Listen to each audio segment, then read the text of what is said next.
Selamat datang di channel pendidikan Al-Milhaq, kelas 5, tema 7, subtema 2, muatan pelajaran IPS. Peristiwa setelah proklamasi. Usaha menegakkan kedaulatan terjadi di berbagai daerah dengan tindakan heroik mendukung proklamasi. Mari kita simak tindakan heroik tersebut. Peristiwa setelah pembacaan teks proklamasi. Yang pertama, penyebaran berita proklamasi kemerdekaan 17 Agustus 1945. Penyebaran berita proklamasi lewat para pemuda yang memasang pamflet serta coretan berita proklamasi di tembok-tembok, wartawan kantor berita Antara, surat kabar Suara Asia, serta gubernur yang dilantik untuk menyebarkan berita proklamasi di daerahnya. 2. Sambutan rakyat di berbagai daerah. Yang pertama, rapat raksasa di lapangan Ikada Jakarta, tanggal 19 September 1945. Tindakan heroik di berbagai kota yang mendukung proklamasi,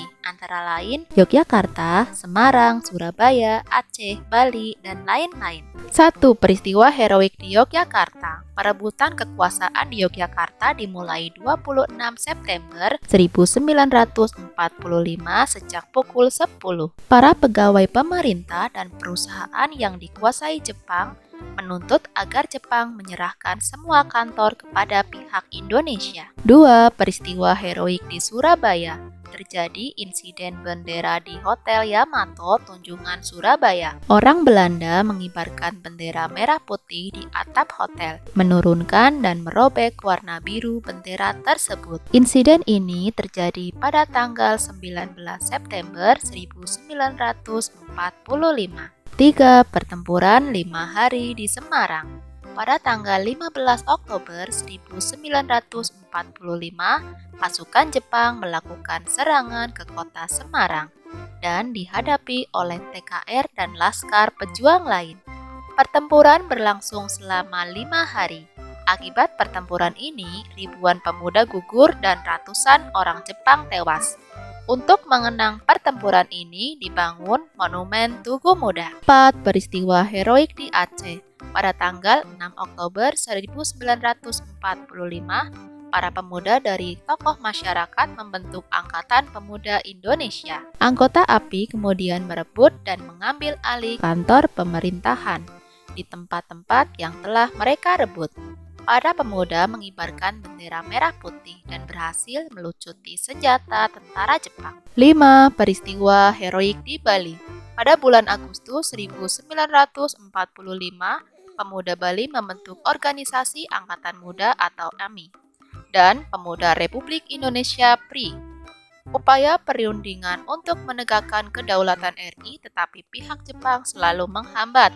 Pada tanggal 13 Desember 1945, para pemuda merebut kekuasaan dari Jepang secara serentak, tetapi belum berhasil karena persenjataan Jepang masih kuat. 6. Peristiwa heroik di Kalimantan. Rakyat Kalimantan mengibarkan bendera merah putih, memakai lencana merah putih, serta mengadakan rapat, namun dilarang pasukan sekutu.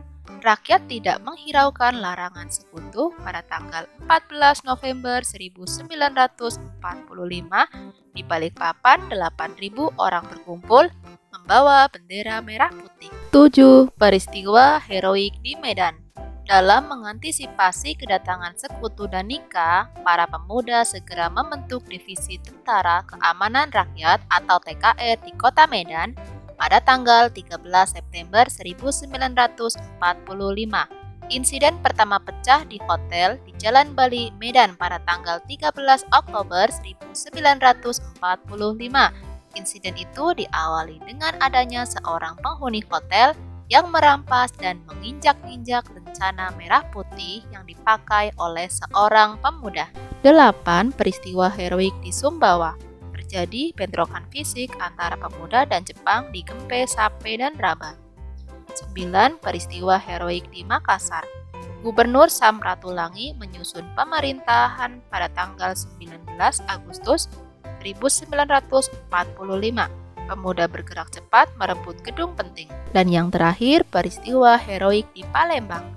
Upacara pengibaran merah putih pada tanggal 8 Oktober 1945 dipimpin oleh A.K. Abdul Ghani bahwa Sumatera Selatan di bawah kekuasaan NKRI, sehingga tidak membutuhkan kekerasan karena Jepang berusaha menghindari pertempuran. Apa tugasmu sebagai pelajar dalam mempertahankan kemerdekaan?